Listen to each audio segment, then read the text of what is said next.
2026 has been a weird year, and one of the things I wasn't expecting the most was an Overwatch revival. That's fucking weird to me. I wasn't expecting this game to ever come back. But I'm very thankful that it does, because I adore this game. For the past 9 years, Overwatch has always been somewhere rotting in my brain. I genuinely love this game, from the gameplay, but most importantly the story. I've been an Overwatch lore scholar for essentially as long as I can remember. Even before the game came out, I was thinking about Overwatch lore. Somewhere in the back of my head, I just knew that this game was coming out and that the story was going to be fucking sick.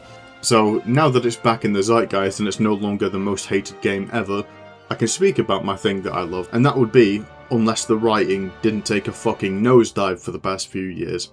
It looks like it's on the up and up, it looks like we're moving forward with the story, and that things might return to the good side. But during Overwatch 2 being out, and being called that, the writing was fucking abysmal. And I don't think there's a better example than Baptiste and Illari as a comparison.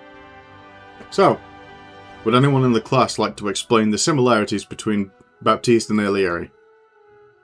Yes, they are both supports who require aim and do a lot of damage. And yes, they are both from the Western Hemisphere and from countries that don't get any representation in gaming. Asides those two, they both have horribly tragic backstories with body counts in the hundreds. So, these characters have a lot of similarities. What's the difference?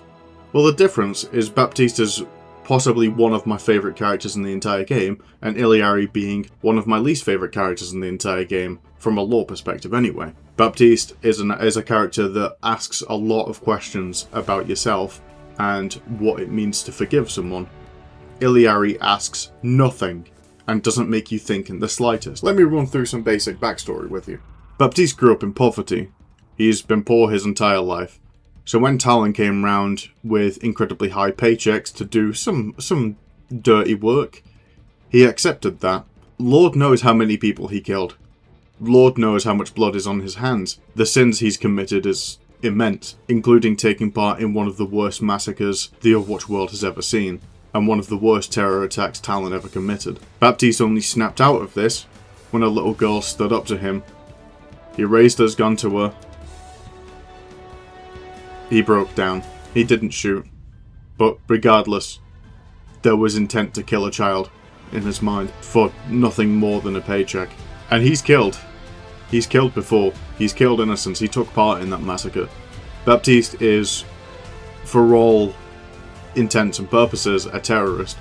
An ex-terrorist, maybe. And for the sins that he committed, he atones by becoming a medic and working with Overwatch. Baptiste is a monster, and he knows it. He spends every day knowing he's a monster. Every time he jokes in-game, every time he has a flirty, jokey conversation in the spawn room, it's not quirk chungus writing, it's covering up the fact that he's horribly traumatized, and I think he's afraid of the monster he is and the monster he can become, knowing at any moment in time he might snap back into that mindset. He's actively fighting with himself to suppress that PTSD and all that trauma and all that guilt, and he does it by joking. Baptiste is by far one of my favourite characters in Overwatch. The writing is perfect. He brings up the question, a very hard to discuss question, of can you forgive a terrorist? Can you speak to a terrorist who's killed innocents? A war criminal? Can you have a conversation with them? Can you forgive them? Can they even be forgiven? Is it possible? Can they atone? Can they change? Can they do good? Or is the evil they've committed already too late? Baptiste asks a lot of questions. Illari, on the other hand, asks nothing. So if we want to know about Illari, we've got to go over her backstory and how she's similar. Like I said, both of these characters have litres of blood on their hands. So let's look at Illari. Illari is part of a warrior tribe that defends Peru. They use solar power to fight. For whatever reason, if you want to become one of these warriors, you have to go inside a fuck-ass machine that gives you solar power energy. And Illari is very strong and very brave, and very stunning. And she was so stunning and brave and strong that she overloaded the machine and it did an explosion that killed everyone. Okay. Is that it? Like, what's the question we're asking? Is it a moral question? Like, what? She killed a bunch of people, but it was by accident, so who fucking cares? Like, obviously, yeah, there's going to be guilt there, but she is really fucking mopey in game, which I suppose, yeah, that's kind of understandable. If you killed all your family and friends, you'd probably be a bit mopey. But all she does is mope. There's nothing else to her character. She isn't interesting. She doesn't ask any questions. She's just sad girl who accidentally killed everyone. That's not an interesting character. It's some of the worst writing I've seen in this entire game. The writers completely fucking failed this character. Which is a shame, because her voice actor is very good, and she's very fun to play. She's a pretty solid example of the failures of the writing in Overwatch 2, because there's nothing to be said about this character. She's a textbook Mary Sue. She's incredibly strong for seemingly no reason. She's perfectly morally aligned. Like, she even takes guilt in something she has no reason to take guilt for. She carries her burdens alone, she doesn't even share them. That's how brave and strong and powerful she is. Even though she doesn't really have any burdens to carry. Because it's not her fault. And the questions she brings up is, how did Peru turn solar power into healing? There's nothing interesting about Illari. She's just woman, too. Like, okay.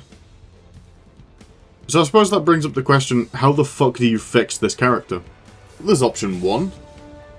I think we could go down the route of Shinra from Fire Force, where, if you don't know the backstory of Shinra, he developed fire powers at a young age, didn't know how to control them, burnt down his house, killed his mother and brother. He got the reputation in school as a person who killed his family, and because of a unfortunate quirk that he smiles when he's nervous, so whenever someone mentions that he killed his mother, he smiles uncontrollably, thus giving him the moniker of a devil. You could do something similar to Illari here. You could have people blame her for what happened, which no one does. This could be mentioned in spawn rooms. I think someone like Roadhog could do this easily, Reaper could do this easily. A lot of the bad characters could be like, aren't you the person who killed everyone, lol, you stupid bitch, just anything like that. Because right now, she has this idea that she's carrying the sins of killing everyone, but she hasn't sinned, and no one's making her feel like she's sinned, so it's kind of pointless. And she's just really fucking mopey about it all. And that's just annoying. It feels really undeserved to be like that. Or option 2, which is an idea I came up with pretty much instantly when the cinematic came out, or when a backstory came out. Illari is a very powerful and very smart student of this tribe, and she wants to become a great warrior to protect Peru. And she's unnaturally good at taking in sunlight. So say this is all true. Like, this is all like the stuff that we already know. So when it comes to ascend to the warrior, or to become a sun warrior, she goes into the machine and she starts flexing her powers. She overloads the machine on purpose to try and demonstrate her power. This completely overloads the machine. Same thing happens. Boom. Kills hundreds, maybe thousands. Completely obliterates a tribe. Her friends, her family, they're all dead because she decided to get cocky. This works because it's a flaw. She's no longer a Mary Sue. She's an actual character with a flaw. This is similar to... I know this is similar to what Reinhardt did to Balderic, but it's something, which is better than the nothing we have. And it, to this day, tilts the shit out of me because it's so easy to fix Illari. Her moping would make sense. Her attitude, her everything would make sense if they just did the tiniest little change, and they tried just a little bit more. But for whatever fucking reason, in the Overwatch 2 days, they just stopped trying with these characters, and it's so annoying. Oh god, Kiriko, Sojourn, fucking Illari. They didn't try. They only tried with Mauger, and he's still a one-note character.